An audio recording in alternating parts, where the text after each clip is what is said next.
Before I enrolled in the GDCP program at Kingston University, I didn't have any specific goals or aspirations in mind. Rather, most of my decisions were made based on intuition, and my parents never pressured or controlled me in any way.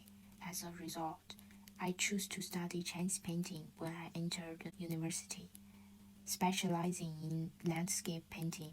During my 4 years there, I spent 3 years copying work of art. Although my life was relatively easy at the time, discussion with professors about abstract concepts occasionally made me feel inadequate. I felt that I lacked the ability to express the metaphysical ideas we were discussing, and I began to question whether Chinese painting was the right path for me. Subsequently, I began to explore different forms of artistic expression and took various elective courses, such as print making, wood carving, photograph, illustration, fan art, and graphic design. Although I enjoyed the creative process of these courses, graphic design had a special appeal to me because I had never worked with computer painting before, and it was a completely new experience for me. During this period of exploration, however, I often found myself struggling with limited thinking and creativity. Unfortunately, the Chinese internet restrictions limited access to a lot of content and information, which left me feeling confused. It was at the point that the idea of studying abroad to explore new cultures took root in my mind as a potential solution to break free from traditional thinking constraints. While studying at Kingston, I discovered that my creative approach was greatly influenced by Japanese design style, largely due to my geographical location. The wabi-sabi aesthetic in Japan, which values imperfection and impermanence, holds a special place in my heart. As it visuals imperfection and impermanence, this philosophy is often incorporated into Japanese design, which celebrates the beauty of nature by embracing the wear and tear that comes with the passage of time. Additionally, Japanese design is often characterized by minimalism, favoring simplicity and avoiding excessive decorative elements. For example, for my first project in global context, I collected a lot of Japanese designers' work in my craft book and was influenced by this in making of the project and the design philosophy of Japanese designer Utakata. In addition to my affinity with Japanese design, Chinese painting has also had a major influence on my creative process. This art form places great emphasis on the principles of harmony and balance, particularly in terms of composition, color, and form. I aim to replicate this philosophy in my own designs, prioritizing the creation of harmonious and balanced designs. Chinese painting also has a strong connection with nature, with many works depicting landscape, birds, flowers, and other natural elements. I find inspiration from these elements and incorporate them into my design to achieve a natural and organic feel. Finally, I'm also drawn to the symbolism in Chinese painting, which adds a layer of meaning and depth to the work. This is something that I aim to replicate in my own designs.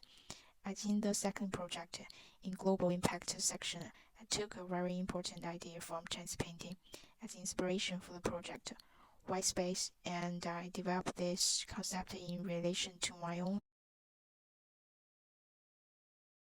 personality.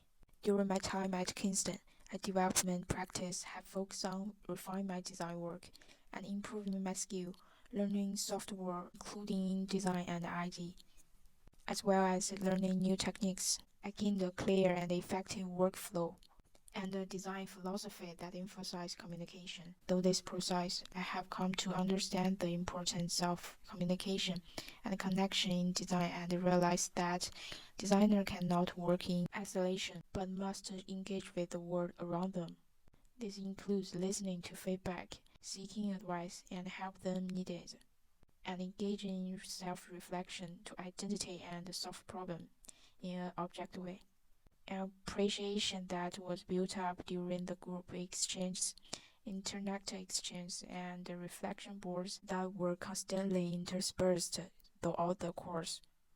The challenges and pressures I face in working on various projects have led me to improve and seek support from the others in a thoughtful way. And I have found that when I seek the advice of different people, I'm always given good and intuitive advice that I would not have found on my own. For example, if I had an uncomfortable clutter in my layout and a classmate could point out the problem at a glance in addition. I have learned to keep track of project.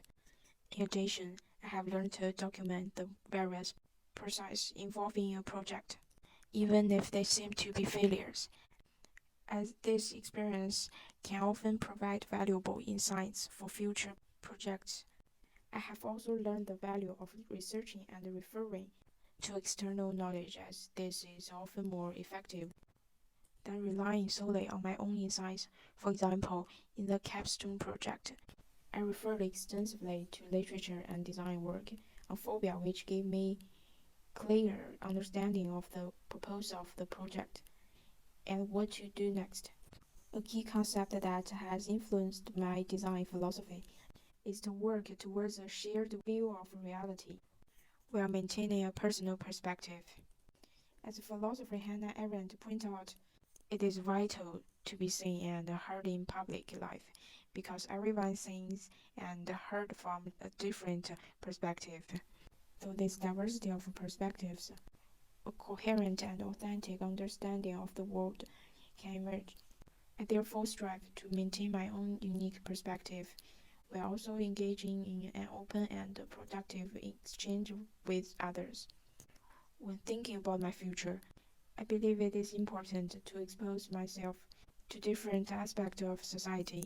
I tend to volunteer or embark on a mission trip between June and September this year, teaching art to children in rural areas, as well as interacting with people of all ages and backgrounds, which will allow me to broaden my horizon.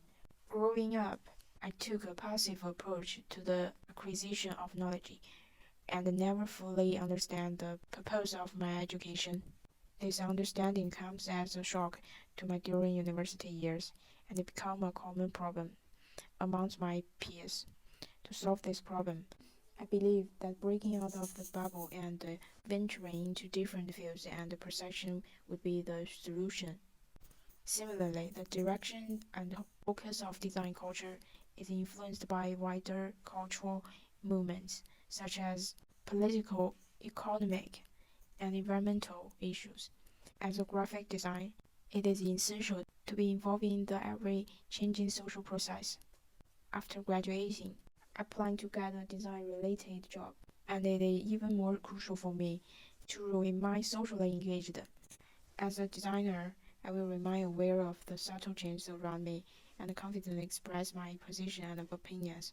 In addition, I find that I'm a single-threaded person who cannot multitask effectively. Therefore, I do not envision myself doing tasks that require dual or multi-threaded work. I intend to keep an open mind, embrace new experience, and take risks necessary. While my journey may not always be linear or predictable, I'm willing to learn and grow, and this mindset will undoubtedly pay off. Reflecting on my personal and academic journey, I can confidently assert that I have transitioned from the period of stagnation and lack of challenge to a phase of continuous growth and improvement. My recent learning experience has not only allowed me to develop resilience, but has also enhanced my learning abilities, confronted my weakness, and honed my communication skills through active participation in group discussion. In addition, the experience has taught me the importance of being open-minded and reflective, and how this approach allowed me to adapt to the unpredictability of life. While the road ahead may not always be smooth or predictable, I believe that what I have learned here both technically and spiritually, will be an important tool in my life and creative journey, helping me to navigate any challenges that may arise. Finally, thank you for watching.